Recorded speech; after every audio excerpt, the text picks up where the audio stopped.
D.I. Panjaitan, Asisten Logistik Panglima Angkatan Darat.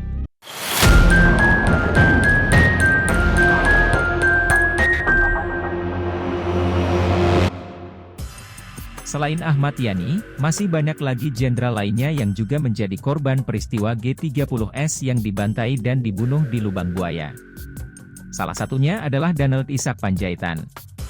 Ia lahir di Tapanuli yang ketika tumbuh dewasa ia bergabung dengan anggota militer. D.I. Panjaitan dengan pemuda lainnya juga sempat membentuk TKR atau Tentara Keamanan Rakyat, yang sampai saat ini dikenal dengan nama TNI. Setelah agresi militer yang kedua setelah Indonesia merdeka, ia pun diangkat menjadi Kepala Staf Operasi Tentara dan Teritorium, TNT, 1 Bukit Barisan di Medan. Keinginannya untuk menjadi tentara memang sudah ada sejak dahulu. Sehingga, ketika ada kesempatan ia pun ikut bergabung dengan militer sampai akhir hayatnya. Karirnya di dunia militer terus berkembang dan semakin meningkat. Hampir seluruh sisa hidupnya memang ia habiskan di dunia militer tersebut. Saat masuk ke masa revolusi, beliau menemukan banyak mantan Romusha yang kemudian menjadi gelandangan. Dibawalah orang-orang itu untuk menjadi pengawal pembela negara. Jabatan terakhir D.I. Panjaitan Asisten Logistik Ed. TKR Pekanbaru dan TKR Tapanuli saling berhubungan dan saling membantu ketika mereka kekurangan logistik terutama beras.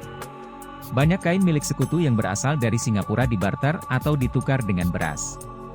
Penukaran kain dengan beras tersebut dipimpin langsung oleh T.D. Pardede. Panjaitan juga terlibat di dalam pusat perbekalan pemerintah dan menjadi pemimpinnya. Perbekalan tersebut ditujukan untuk orang-orang yang bergerilya di pedalaman-pedalaman Sumatera. Panjaitan juga terpaksa melakukan usaha penyelundupan karena kekuatan akan blokade ekonomi yang dilakukan oleh Belanda melalui jalan laut. Di bulan Desember 1949, D.I. Panjaitan pun bertugas di Teritorium I Bukit Barisan serta Komando Tentara. Pangkatnya pun sudah mulai naik menjadi mayor pada tahun 1952. Tahun 1956 Panjaitan mengikuti kursus atase militer yang dikirim ke Bonn, Jerman Barat. Panjaitan mulai diangkat menjadi asisten logistik di Panglima Angkatan Darat pada saat Ahmad Yani diangkat menjadi orang nomor 1 di area Angkatan Darat.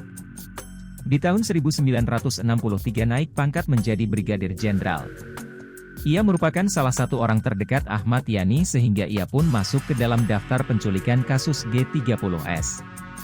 Peristiwa naas itu terjadi di tanggal 1 Oktober 1965. Sepasukan penculik yang dipimpin oleh Sersan Soekarjo masuk ke rumah Panjaitan di daerah Kebayoran Baru. Walaupun pagarnya terkunci tetapi pasukan penculik itu masih bisa masuk ke rumah dengan cara meloncati pagar. Pintu depan rumah dihujani dengan tembakan, hingga semua orang yang berada di lantai 2 turun ke bawah. Panjaitan pun mengambil pistolnya dengan sigap tetapi sayangnya pistol tersebut macet. Dengan mengenakan pakaian militer lengkap dengan tanda pangkatnya, ia pun turun ke lantai bawah. Ia tak menggubris teriakan keponakannya yang menyuruhnya untuk tidak turun ke bawah dan menyerah pada para penculik itu. Panjaitan pun berdoa dengan khusyuk dan disaksikan oleh anak perempuannya. Namun, para penculik itu langsung memukul kepala Panjaitan yang sedang berdoa. Lalu ia ditembak dengan pistol. Setelah itu para penculik membawanya ke Lubang Buaya dalam keadaan sudah meninggal. Jenazah para pahlawan revolusi termasuk D.I. Panjaitan, ditemukan beberapa hari kemudian di Lubang Buaya. Pada hari itu yaitu 5 Oktober 1965 dinobatkan sebagai Mayor Jenderal yang diangkat menjadi pahlawan revolusi.